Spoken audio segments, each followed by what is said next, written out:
So we're back with part 2 of our B7 build series, and we left off part 1 with a fully assembled and ready to drive B7 Carpet Buggy, but we just hadn't driven it yet. Our buggy is outfitted with Spencer Rivkin setup for our track. It's got lots of lightweight titanium parts, a Hobby Wings stock spec ESC, a Witz Racing 17.5 turn motor, and we put down our first laps on the track. But before we get to that, there's one thing we had to do. We needed a chassis protector, and it's required to drive out on our carpet track. We just didn't do it yet. So installing one of these is really easy. We just remove the front bumper to get the protector underneath that, and then we line up the universal chassis protector on here, and then we just trim out the rest of the excess, and then put the bumper back on. We also weighed the car now that it is fully track ready, and it weighed 1,477 grams. 3 grams heavier than the minimum roar weight, so we just made it. Now out on the track yesterday, the first impressions with the car is that it is really easy to drive. This is a brand new track layout, and our track alternates between off-road and on every other 2 weeks, which is why we haven't been able to make a video on this series for a few weeks, but this was our first time on the layout. Yeah, my first impressions are the car feels good, but the driver needs a lot more practice. Now, one thing the car feels like it could use a little bit more steering. Like I mentioned, it's really easy to drive. It feels really nice and balanced, but coming up to some of the tighter 180s, I found myself stabbing the brakes really hard to kind of get the car to rotate quickly. And I'd like to do that less and see if I can just dial in more steering to just kind of dive it in harder and get it to whip around a bit stronger. One thing to note is the setup sheet that we're using, copying Spencer Rivkin, we're using the standard length chassis where he was using the new short chassis. But we've got some ideas of how we can tune in a little bit more steering in the car, but we'll get to that later. Another thing, after about 10 minutes of driving, temps were not an issue at all. We're using the stock gearing, which is a 72 and a 29 tooth, and with our Witz Racing motor and our ProTech fan on the side, temps were super cool on the motor. I could leave my finger on the motor can the whole time after running for like 10 minutes. The motor wasn't hot, and we have a lot of room to gear up or adjust the timing. Which leads me to the next point. The car felt like it was tacking out kind of fast, and it seemed okay to begin with, but then I noticed other people on the track were jumping this double tabletop spot, completing the whole thing and landing on the downside. We couldn't do that. We could clear the tabletop and land on the top, but we couldn't reach the downside. So we definitely need to try to get a little bit more speed out of the car to maximize our drive out there. And I was thinking we could adjust the motor timing,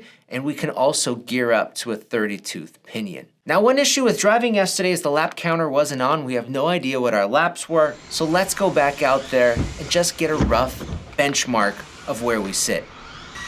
Barely even warm. All right, so on Live RC, our practice laps are up. We've got 2 instances. I canceled the first one after 3 minutes. I stopped to ensure that this was actually recording laps. And for that first drive, we did 17.8, and then the second time out, 17.86. This is maybe a little bit faster because we had a fresh battery. Not sure, but that's our fast lap for now.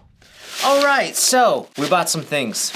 So to mess with our gearing, we've got a 30-tooth pinion gear. It's the ProTech aluminum. We've also got the 31-tooth. We have a pinion gear holder, because we actually don't have one of these. We bought the program box for the Hobby Wing. It's the LCD Program Box Pro. And we don't have one of these, but it would be nice to see what settings we've got in our ESC and maybe make some adjustments. We have a slipper eliminator from Exotech, and then the Kimbrough 72-tooth spur gear to go along with it. This will eliminate the spur and drop some more weight. And to go along with this, we picked up the steel front servo weight. This is 16 grams, so this is going to weigh down the front a little bit to get a little bit more steering, possibly. It's just a tuning aid, and if we use this, we'll definitely reach our minimum weight, even if we add the slipper eliminator. So the first thing I want to try is just to get a little bit more speed out of the car, and one of the things that was suggested was to bump up the timing on the motor. Right now it's set to 30%, but as long as the temps are low, we can push this puppy up to like 47, 48%, and that should give us a nice boost. We should do that, try it, test our temps, and see if we like the results.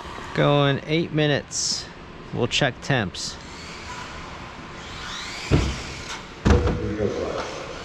And we made it.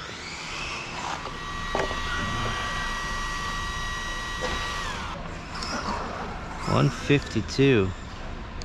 So here's our times after we bumped up the timing. Fast lap 17.6, 17.7 basically. This 16.9, I cut the track a little bit, but that is a small improvement. Lap times are kind of all over the place though.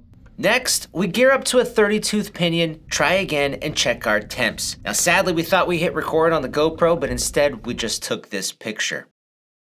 And here's our laps after upping the pinion gear to the 30-tooth. We did a fast lap 17.8, so there is no improvement, and our motor got hot.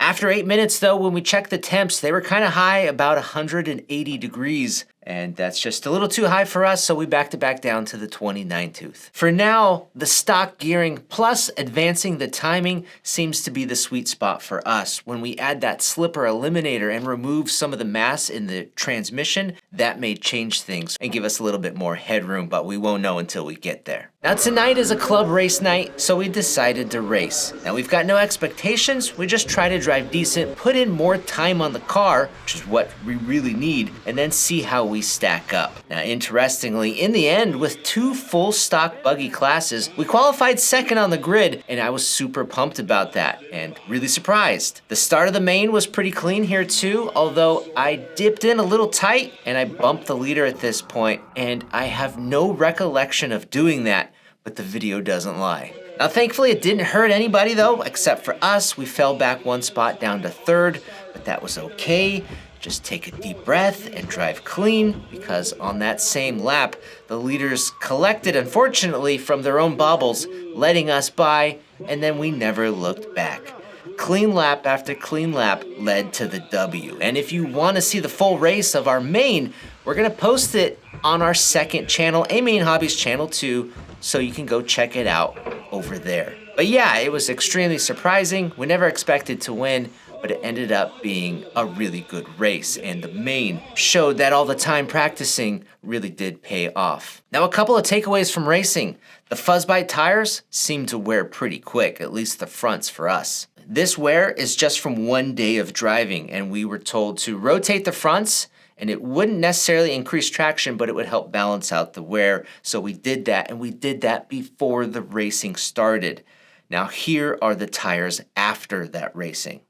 I was told that when carpet tires wear out, like if the fronts are more worn, you have to replace a full set of tires, because if you just do the fronts, then the balance of traction is going to be off, which is kind of crazy. It's very different than racing on dirt. And if you wear out the rear or fronts faster than the other end, that can be really expensive to replace all 4 tires. And I think us testing other brands of tires on that carpet would be a good thing to do in another video part. The second takeaway is that we were originally focused with having enough speed to clear that double-double tabletop section, but in the main, we never even went for it. Instead, it was more ideal for us to try to land wheels down on the top and then just launch out of the second tabletop, and that not only was really effective, but it was consistent. We never crashed, and it worked out in the end. Did I hit record? I did! So that's it for this part, guys, and I hope you're enjoying it as much as I am, and there's still a lot to come. We need to try that slipper eliminator. We're gonna try a smaller battery. We need to put the program box and see what our ESC settings are. There's a lot to do still. So, guys, thanks for watching this video. I'm Brett from AMain Hobbies, and go check out everything we talked about in this video with our links down below.